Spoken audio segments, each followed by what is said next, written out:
नमस्कार मंडळी, मी प्रमोद खरे आणि तुम्ही पाहत आहात आपलं चॅनल मी माझे आणि तुम्ही.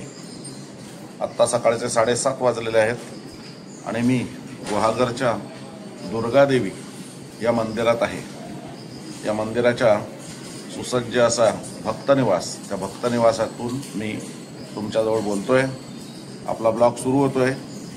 हा मागे दिसतोय हा दुर्गादेवी मंदिराचा कळस आहे.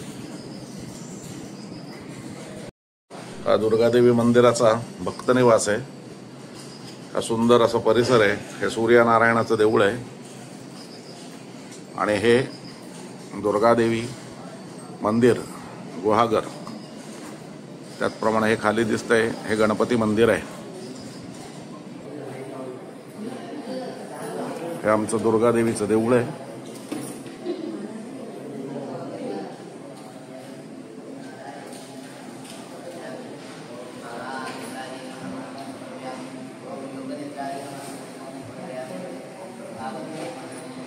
ही आमची दुर्गादेवी. श्री दुर्गादेवी माते की जय.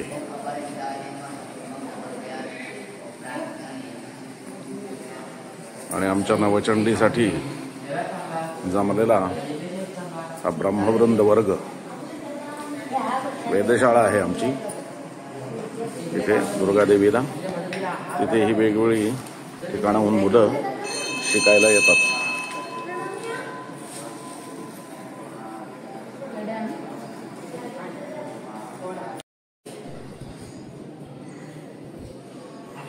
हा गणपती. ओम गणपतये नमः. बाप्पा मोरया.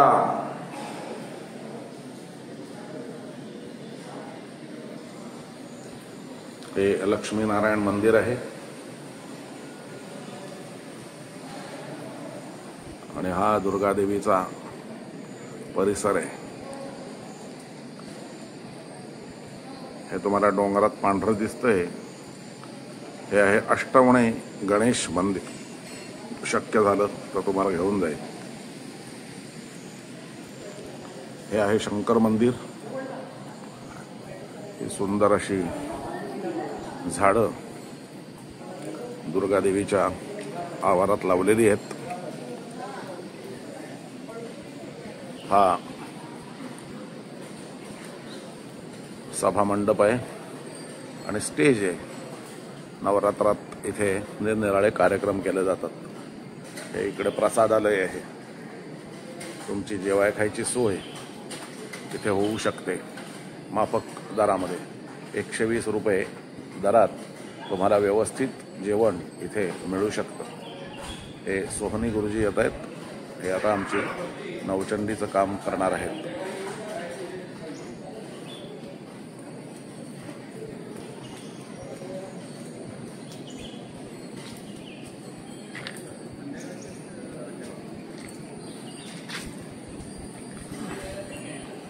हे आहे कृष्णेश्वर मंदिर. हा नंदी आणि हा महादेव. हल्लीच जीर्णोद्धार केलेला आहे. कृष्णेश्वर महाराज की जय. महादेव. आणि हा आमच्या दुर्गादेवी समोरचा छान असा तलाव पाण्याने तुडुंब भरलेला आहे. हा बघा. आणि हा अतिशय सुंदर असा हा परिसर. भगवान परशुरामांनी समुद्राला हटवल्यानंतर कौशिक गोत्रापैकी श्रीधर नावाच्या माणसाकडे या ठिकाणाची जबाबदारी दिली. पुढे ठग पेंढारी यांचा उपद्रव वाढला तेव्हा महिषासुरमर्दिनीचं रूप घेऊन देवीनं त्यांचा संहार केला. आणि या लढाईच्या वेळेला तिच्या नाकातल्या नथीतला मोती इथे पडला. या पुजाऱ्याला तिनं स्वप्नात सांगितलं की माझ्या नाकातला मोती पडलेला आहे, तो शोधा. तेव्हा पुजाऱ्याने शोधलं. तेव्हा रुईच्या पानावरती मोती मिळाला आणि तो मोती हा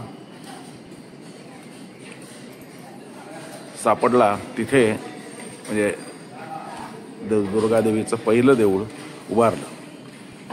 पुढे मुसलमानांचा वगैरे त्रास झाला, मूर्तींचा उच्छेद झाला, म्हणून हे मंदिर 1725 मध्ये वैजनाथ दातार या दातार कुलोत्पन्न यांनी हे मंदिर आत्ता जे आहे या ठिकाणी बांधलं. ही दातारांची कुलदेवता आहे. त्यांनीच हे मंदिर बांधलंय आणि तरीसुद्धा ते आपली कुलदेवता योगीश्वरी का मानतात हे कळायला काही मार्ग नाही. असो, तर असा या मंदिराचा इतिहास आहे.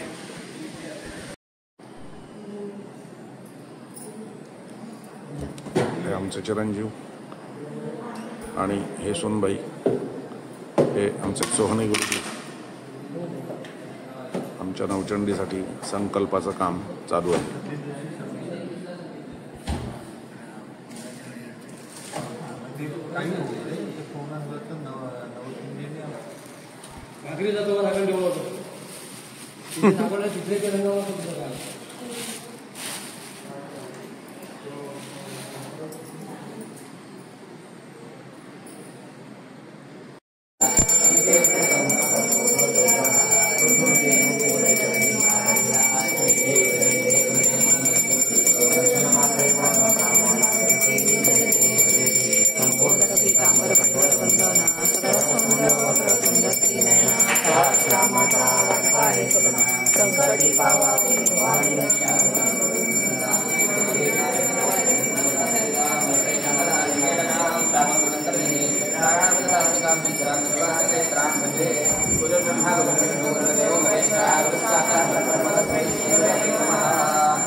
महाकाली देवता गायत्री शुद्धः अन्नाचक्रिः ऋतञ्जगाभिरमग्नपुष्पं रूपेण सर्वं महाकाली प्रीत्यर्थं समार्थितमेकति योगः अतर्धानं खड्गञ्जकलगणेशनामदेवान् सुगन्धण्डुविजयः शम्भोदकसदेकरेशनयनां सर्वाङ्गभूषामिकां लीलासुन्दरिमाचलां जगां देवी महाकालिकां यावत्सवसवेहरवयो विपन्नकैकथम् ॐ नमः शिवाय ॐ मार्कण्डे ॐ मार्कण्डे.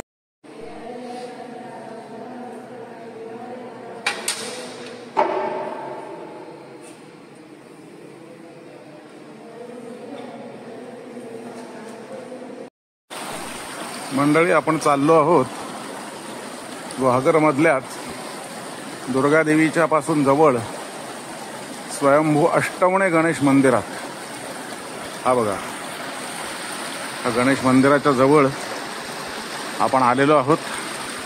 ह्या सगळ्या पायऱ्या चढून, किती पायऱ्या चढलेत बघा आपण.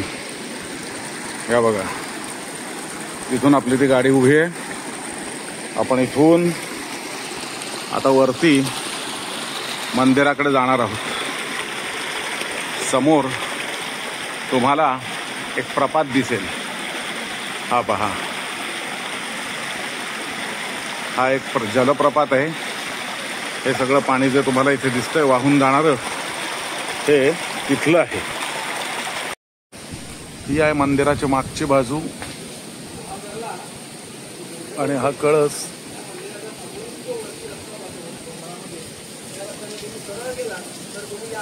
आणि हा तुम्हाला दिसतोय हा गुहागरचा समुद्र. हा बघा, अतिशय सुंदर असं हे ठिकाण आहे. तुम्ही जरूर याला भेट द्या, जरूर. अतिशय सुंदर ठिकाण आहे.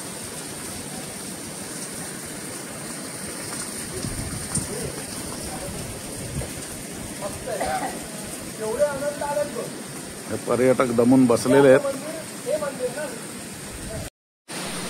या मंदिराच्या वर आपण आलेलो आहोत. बघा किती पायऱ्या चढून आपण आलो इथे.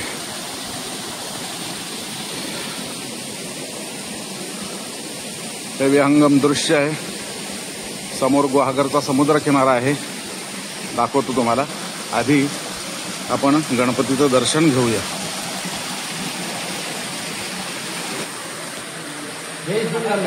हे अष्टवणे गणेश मंदिर. बाप्पा मोरया.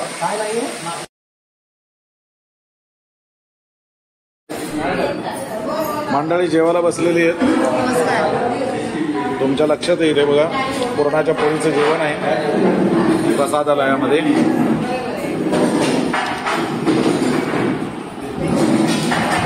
मंडळी जेवायला बसलेली आहे. चव घेऊन सांगा पोळी कशी आहे. सुंदर आहे. बापूजी सावकाश जेवा. हे आमचे चक्रधर.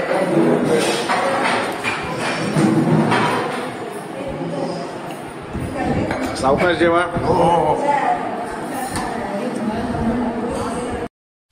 मंडळी हा व्हिडिओ मी इथेच संपवतोय. तुम्हाला हा व्हिडिओ आवडला असेल तर कमेंट करा, लाईक करा, मित्रपरिवारात शेअर करा आणि अजून चॅनल सबस्क्राईब केलं नसेल तर चॅनल सबस्क्राईब करायला विसरू नका. धन्यवाद.